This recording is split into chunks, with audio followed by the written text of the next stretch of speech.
Hi, I'm Kathy Lincoln. I'm a BERNINA ambassador, and I'm here at Artistic Artifacts, and we're going to embroider some t-shirts. And we're going to embroider some little t-shirts for a little person, for my grandson.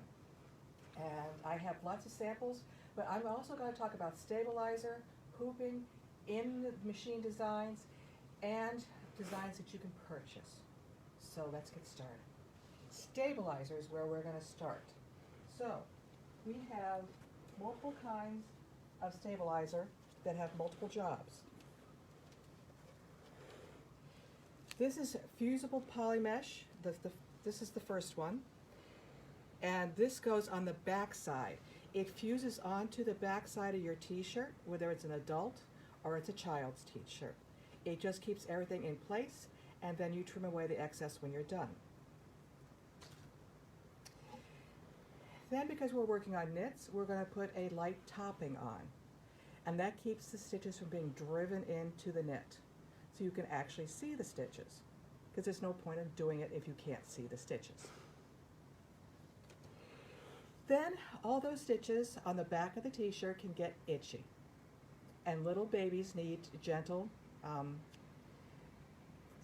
surfaces so they don't get scratched. And quite frankly, I need gentle surfaces so I don't get scratched. So this is a permanent backing that you press on when you're done. And it stays. I have examples how well it has stayed. Then you have a couple other things that you need to consider. If you're working on an applique, and it's a light applique on top of a dark fabric, then you may want to use the top cover. This will prevent the bleed through, and this will help a lot. Also, one of my new favorite things is called Stable Stick Template. And what this does is that it lets you print using your printer, using your software, print your templates, and then you put them onto your t-shirt, and then you can hoop it up and have everything centered. So this is really very handy, and I have both of these sewn out, and I can show you what they look like. So, once we have our stabilizers, we need to talk about needles. We're going to be working on a knit, so we're going to want to use a ballpoint needle. And this is a fine knit, so I'm going to use an 80. Then we have to pick our design. So in the machine, there are a lot of designs. We are now in Embroidery Module, so we have our lettering, we have all our built-in designs, and this is where we have saved any personal designs. So I'm going to go to our built-in designs, and then we have all these libraries. And I'm going to go to this library, and I'm going to go to design number 30. I just have to scroll up to get there. Whoops, there we go. Design number 30. And once it's selected, it will tell me that I need the medium hoop, which is perfect because that's what I'm going to be using. This is called the edit screen. This is where I can make any changes to it that I want to. If I wanted to change the size, or if I wanted to change the color, if I wanted to do anything to it here, rotate it, anything. This is where I would do it, under my little information eye, all these little icons. I'm going to leave this open, and now I'm going to hoop up the little t-shirt. This is a size 12 months t-shirt. And I have already put on the wrong side of the front the fusible polymesh, 2 layers. I have found that 2 layers works better than just 1. And since all these new BERNINAs have a free arm, I don't have to deconstruct the t-shirt. I can just use it the way it is. What I've also done is I have pressed it in half and then pressed it down so I have a center point so that I know where the center of my design is going to be. So I am going to take, the hoop is in 2 parts, and I'm going to use the template as well. So I'm going to take the outer hoop and I'm going to put it in so that the clamp part is coming out the neck, and I can use the free arm. Okay. Then I'm going to use my template to help me move this so that I can get this center point at this center point. If I'm not perfect, I can adjust it in the machine, but I try to get there as close as I can. And this is pretty close. And I need to pull that just a little bit. There we go. Okay, so it is in place. Now I need to tighten it up. You don't want to over tighten, because if you over tighten, you'll strip your screw. But you want it to be firm. Then I can take the template out, and I'm going to push it just a hair past so that I don't etch my stainless steel sewing table. I can even leave the template in when I go to check the center point, but I'm going to take it out so that I can. Then I'm going to come over to my machine. I am going to, because I want to center it, I'm going to hit check. And it's going to tell me what it wants me to do. Okay, so now I can put this on, and I'm just going to slide it so the back of the t-shirt is underneath the arm. And I'm going to then clamp this on. There we go. And so now you can see where my center point is. This is where I'm going to line up. So I'm going to touch check, and I'm going to touch the center. And now I'm going to use my multifunction knobs to see if it is where I want it.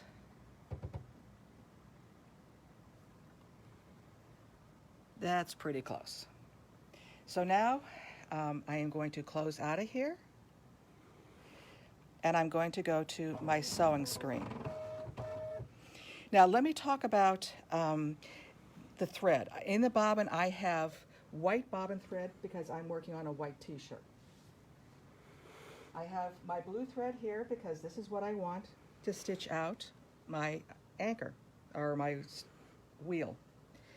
Now I have slightly changed my tension to 2.75. I don't like to go much lower than that. If I have to go much lower than that, I use my gold bobbin case, which is a high tension bobbin case designed for embroidery and free motion quilting. I have changed my needle to a ballpoint needle, and so now I have my little green light flashing, and I can go. Up. It wants to know that I have everything here. Yes, I need to make sure that it understands that I have. Sometimes the machine is smarter than I am.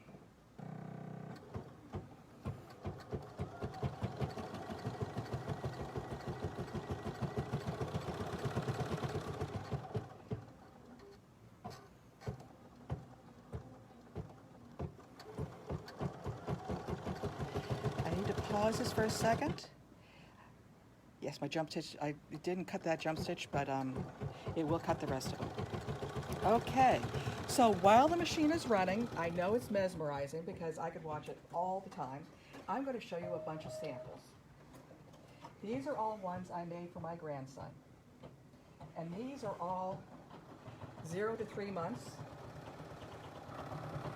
And his mom is a sailor, and so everything is pretty much nautical themed. His daddy is also a lieutenant in the U.S. Navy, so we're talking nautical theme. And of course, but every little baby has to have a sheep, just because they're so cute.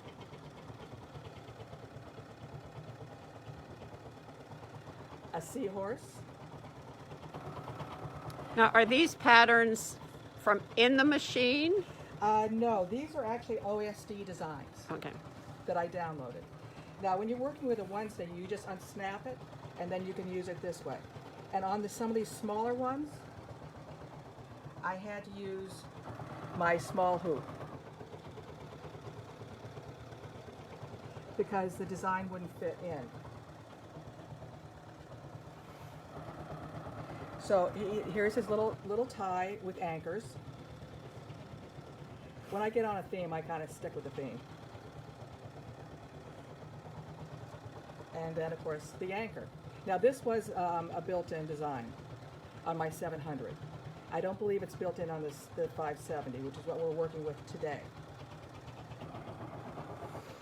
Now, what I also, you can download designs. So, this is an OESD design that is brand new for March.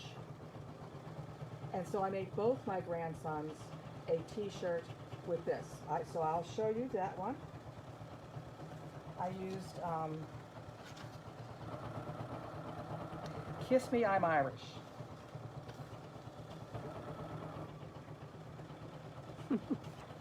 So, this is the 12-month size. And they haven't gotten these yet, obviously, but they will. This one's going to go out in the mail on Monday. This is for my other grandson, and this is a 2T.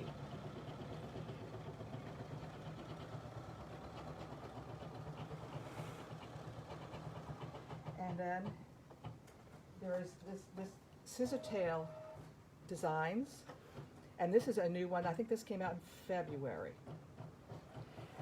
My grandson, my youngest grandson is turning 1 in April, so he has one candle. My other grandson is turning 2 in August, but I'm waiting to make that one to see what size he will be then, because he probably is going to be a much larger size than a 2T. He's a big boy.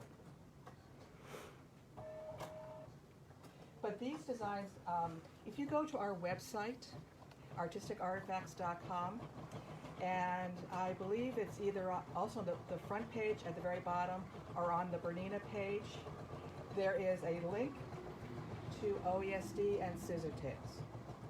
They're sister companies, and they do a wonderful job of designing the designs themselves. They function well. They work with any kind of machine. They work, especially I like them because when I put them into my BERNINA designer software, because it's been designed in BERNINA software, I get a grade A design and not a grade C design. And that's really helpful when I want to make changes. Like this, the t-shirt here,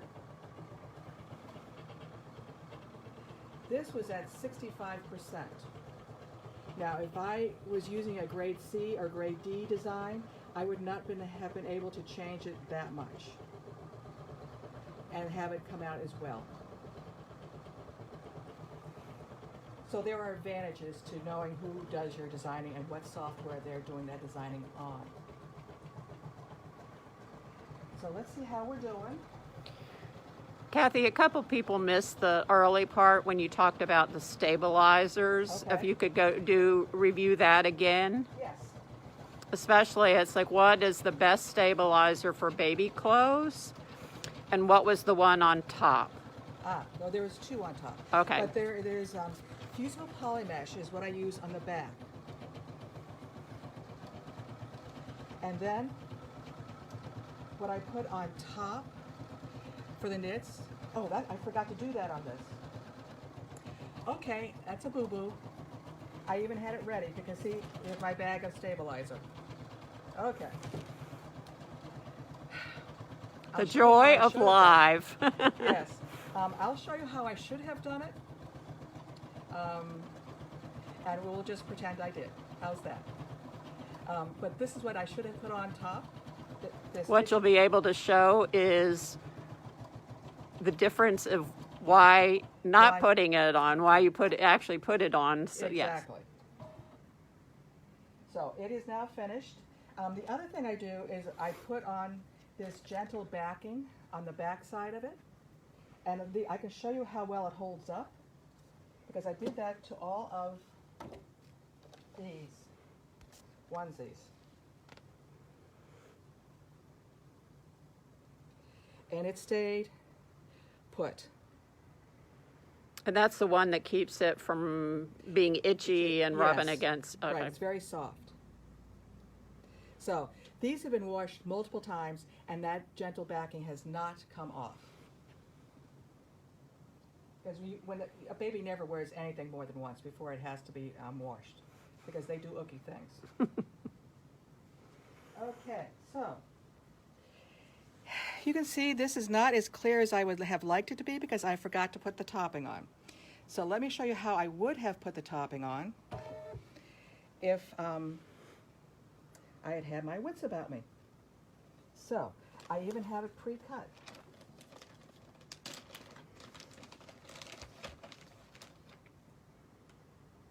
So Kathy, while you're doing that, can you tell the difference between you're working on a 570 today? What's the difference? You said you have a 770. I have a 700, which is an embroidery only, Okay. and I have an 880. The only difference, I mean, is the built-in designs. For this particular design, I would have had, do I have? No, I don't have. So you have more options as the series goes up. Right. The bigger the machine, the more money you pay, the more designs you have access to. But the functionality is the same? For this kind of work, yes. There are some other differences in functionality on the bigger machines, but not as far as this is concerned. So, if I had done this right, I would have put this down first. Then I would have hit my basting box. And then I would have put a basting box down.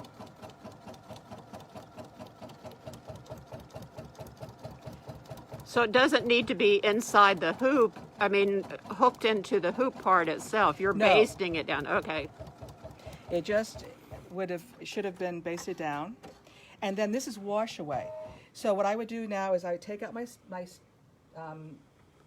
basting stitch, and then I would just tear away all the wash away. And then, because before I give this to my grandson, after I press the gentle backing on, then I would wash it, because in general principles, I've had my hands all over it and everything else, and they're going to want to have a clean t-shirt to start with.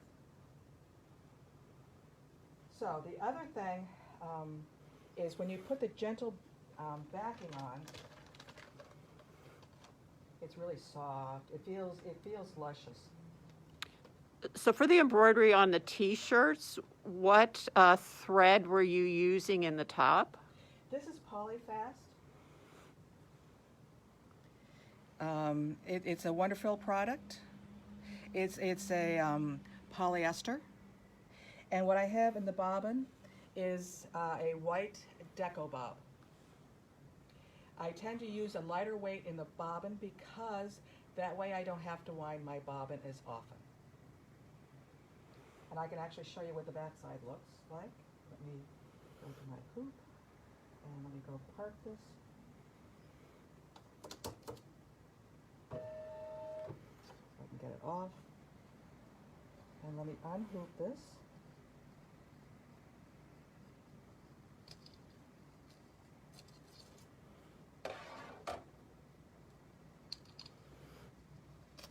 Whoops. Okay, so what I would do now, after I take the basting out, is I would pull the poly mesh back to the design as close as I can get to it and trim all the excess away. I would clip any of these loose threads just to remove them, and then I would take my gentle backing, my gentle touch backing, and then you don't want to have square edges, you want to have rounded edges. So I would cut out a circle-ish that's a little bit bigger than the design. And then I would press it down. And at that point, it's permanent. And one more question about the backings. Again, Yes. just to review, which one is on the back? The poly, the fusible poly mesh. And it really does, when you want to pull it away, let me just grab out the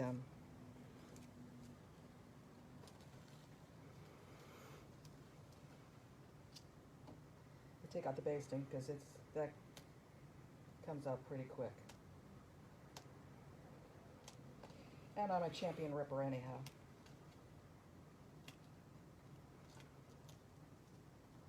Are there any other questions while she's ripping out her basting?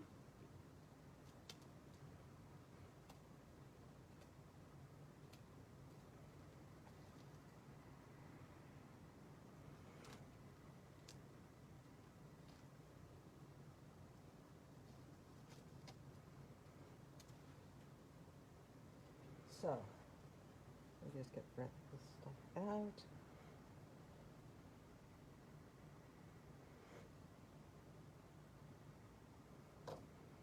So, what I would do now is pull this back, because you want it bigger than your design. That way you get more options to move it. Now this is not a tear away, it is a cut away. So once you get it pulled up, there's two things you have to be worried about. You don't want to cut the t-shirt, and you don't want to cut the stitches. So I'm going to show you. Okay. So now I'm going to take my scissors and I'm going to leave the shirt hanging. And I'm going to put my hand between the shirt and the stabilizer so that I can't accidentally cut it, because I have. And it's a very disappointing thing to do if you have just spent a lot of time working on a more heavily stitched design. So while you're cutting, what are the stabilizers that you would recommend that anybody working on this has in their collection? Yes. The fusible poly mesh, the Stitch H2O, the gentle touch backing. I like working with the Stable Stick template material. I also like having in my repertoire, I told you about the top cover, because when you have designs that, let's see, there was one that had, I don't have it with me, I didn't borrow that one back. If you have light fabric, like a face on top of a dark fabric, you don't want the dark fabric to bleed through. And so that's what I would use the top cover for. And this is just you press this down, and then it will tear away on the stitch line after you're done. So you'll never see it, but it never really goes away, so it just stays there. So there's a question is, you're using a cutaway. Why don't you use a wash away? On the backing? Mm-hmm. Because I want to make sure that it's permanently in there, so that when I put down my gentle backing, my gentle touch backing, it stays put. I do use the wash away on the top, and it's not something that you're going to really see the wrong side of. It's not like a monogramming of a towel or a tea towel where you're going to see the back side. You're going to want to have it really secure, and this keeps it secure. You don't want to have any fraying on stitching. Were either of the stabilizers in the hoop, or were they just attached to the shirt? Just attached to the shirt. The shirt is what gets hooped up. And the poly mesh, fusible poly mesh, does sort of get into the hoop because you have a bigger piece, and so it does extend down into the hoop. And then when you take it away,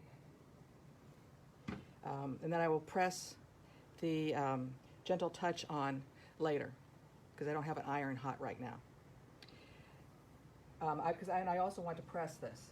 Now, I use my wool pressing mat to press my embroidery, because what that does is it keeps it from being crushed and allows, and I'm a steam person, I like steam. And so that way I can steam it, and I know that it's going to really stay put.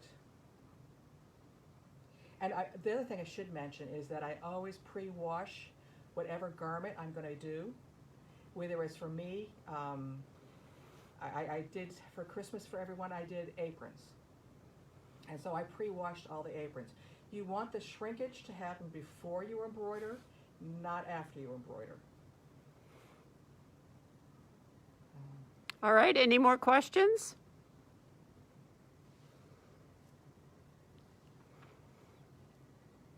Well, if there are no more questions, thank you for watching, and have fun playing with your onesies and t-shirts. And just know you can do this on something that fits you too.